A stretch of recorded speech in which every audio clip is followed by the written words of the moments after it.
भारत में पहली single dose vaccine को अप्रूवल मिल चुका है। अमेरिकी pharma company Johnson and Johnson की कोरोना वैक्सीन जैनसन को सरकार ने इमरजेंसी यूज के लिए अप्रूवल दिया है।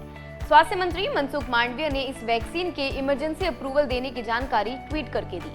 जैनसन वैक्सीन को विश्व स्वास्थ्य संगठन भी अप्रूव कर चुका है और फिलहाल इसे 59 देशों में इस्तेमाल किया जा रहा है। जॉनसन एंड जॉनसन की सिंगल डोज वैक्सीन देश में इमरजेंसी अप्रूवल पाने वाली 5वीं वैक्सीन है।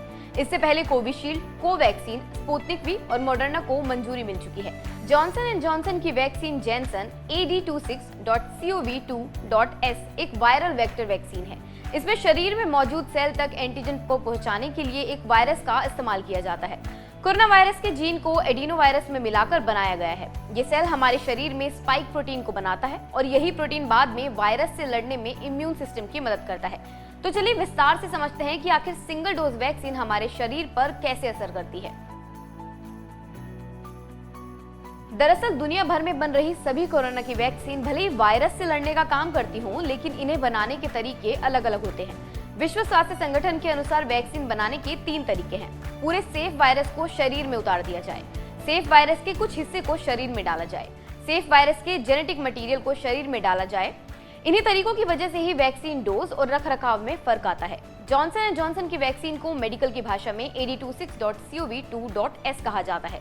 ये एक सिंगल डोज वैक्सीन है जो पूरे सेफ वायरस को शरीर में भेजने के तरीके पर काम करती है। किसी भी वैक्सीन के काम करने का एक सिंपल सा फॉर्मूला होता है कि वैक्सीन शरीर में जाती है और शरीर के भीतर जाकर उस सिस्टम को ट्रिगर करती है जिसका काम वायरस के खिलाफ लड़ना है। अब आप सोच रहे होंगे कि जब दूसरा वायरस शरीर में वैक्सीन के तौर पर डालेंगे तो क्या वह भी खतरा हो सकता है? नहीं, दरअसल वैक्सीन बनाते वक्त वैक्सीन के तौर पर इस्तेमाल हो रहे वायरस के बुरे असर को खत्म किया जाता है और इसीलिए हम इसे सेफ वायरस कहते हैं।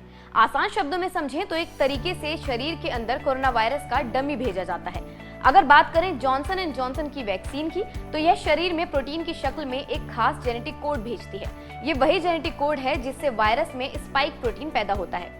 ये स्पाइक या कांटे पैदा करने वाला प्रोटीन कोरोना वायरस शरीर के स्वस्थ सेल को खुद से अटैच करके उन्हें नुकसान पहुंचाता है। दरअसल डबल डोज वैक्सीन शरीर में जिस डमी वायरस को लेकर जाती है वो शरीर के भीतर रेप्लिकेट यानी 2 के 4 और 4 के 8 होने लगते हैं। वायरस का भी यही स्वभाव होता है। वह शरीर के अंदर जाते ही तेजी से कॉपी बनाना शुरू कर देता है। इस वजह से ही ऐसी सिंगल डोज वैक्सीन को नॉन रेप्लिकेटिंग वायरस वेक्टर कहते हैं। ये वायरल वेक्टर एक तरह का डिलीवरी वायरस होता है। जैसे ही आपके शरीर में वैक्सीन जाती है, वायरल वेक्टर स्पाइक प्रोटीन को सेल्स के भीतर पहुंचा देता है। जॉनसन एंड जॉनसन के अनुसार इस वैक्सीन को स्टोर करने के लिए एडिशनल कोल्ड सप्लाई चेन की जरूरत नहीं होगी। वैक्सीन के पैक वायल को 9 से 25 डिग्री तापमान पर 12 घंटे तक रखा जा सकता है। सामान्य तापमान पर वैक्सीन 4 घंटे तक खराब नहीं होगी। बता दें, भारत में इसे इमरजेंसी अप्रूवल मिला है। तो पहले वैक्सीन 100 लोगों को दी जाएगी और 7 दिनों तक इन लोगों की निगरानी की जाएगी। इन 7 दिनों के दौरान ये देखा जाएगा कि कहीं किसी तरह से साइड इफेक्ट तो नहीं है और ना होने पर वैक्सीन सभी लोगों को दी जाएगी। आज के इस वीडियो में बस इतना ही। धन्यवाद।